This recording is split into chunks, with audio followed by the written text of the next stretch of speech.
ಒಂದು ನಿಮಿಷ. ಹಿಂದೆ ಕೇಂದ್ರದಲ್ಲಿ UPA ಸರ್ಕಾರ ಅಧಿಕಾರದಲ್ಲಿತ್ತು. UPA ಸರ್ಕಾರ ಅಧಿಕಾರದಾಗಿದ್ದಾಗ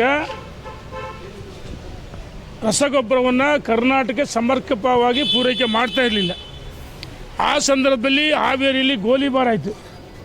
ರಾಜ್ಯದಲ್ಲಿ ನಮ್ಮದೇ ಸರ್ಕಾರ ಇತ್ತು, ಯಡಿಯೂರಪ್ಪ ನೇತೃತ್ವ ಸರ್ಕಾರ. ಆದರೆ UPA ಸರ್ಕಾರ ವೈಫಲ್ಯದಿಂದ ಕೇಂದ್ರದಲ್ಲಿ NDA ಸರ್ಕಾರ ನರೇಂದ್ರ ಮೋದಿಯವ್ರ ನೇತೃತ್ವ ಸರ್ಕಾರ ಅಧಿಕಾರಕ್ಕೆ ಬಂದ ಮೇಲೆ ಎಲ್ಲೂ ರಸಗೊಬ್ಬರದ ಕೊರತೆ ಆಗಿಲ್ಲ.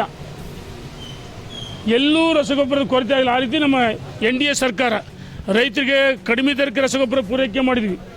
ಇಂದು ನಮ್ಮ ರೈತರಿಗೆ ರಾಜ್ಯ ಸರ್ಕಾರ, ಮುಖ್ಯಮಂತ್ರಿಗಳು, ಕೃಷಿ ಮಂತ್ರಿಗಳು ಇದನ್ನು ಪ್ರತಿ ವರ್ಷ ಬೇಸಿಗೆ ಮಳೆಗಾಲಕ್ಕೆ ಬೆಳೆಗಳಿಗೆ ಎಷ್ಟು ಗೊಬ್ಬರ ಬೇಕು ಅಧಿಕಾರಿಗಳ ಜೊತೆ ಸಭೆ ಮಾಡಿ ಚರ್ಚೆ ಮಾಡಿ ಕೇಂದ್ರ ಸರ್ಕಾರ ನಾವು ಗೊಬ್ಬರ ಪೂರೈಕೆ ಸಿದ್ಧವಾಗಿದ್ದೀವಿ.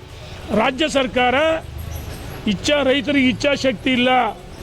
ರಾಜ್ಯ ಸರ್ಕಾರ ರೈತರಿಗೆ ಇಚ್ಛಾಶಕ್ತಿ ಇದ್ದರೆ ಈ ರೈತನಿಗೆ ಯೂರಿಯಾ ಅದು ಮತ್ತೊಂದು ಕೃತಕ ಅಭಾವ ಸೃಷ್ಟಿಯಾಗ್ತಿದ್ದಾರೆ. ಅದನ್ನು ಕೆಲವು ವರ್ತಕರು ಸ್ಟಾಕ್ ಇಟ್ಕೊಂಡು ಹೆಚ್ಚಿಗೆ ದರಕ್ಕೆ ಮಾರಾಟ ಮಾಡೋಕ್ಕೆ ಕೃತಕ ಅಭಾವ ಸೃಷ್ಟಿ ಮಾಡ್ತಾರೆ.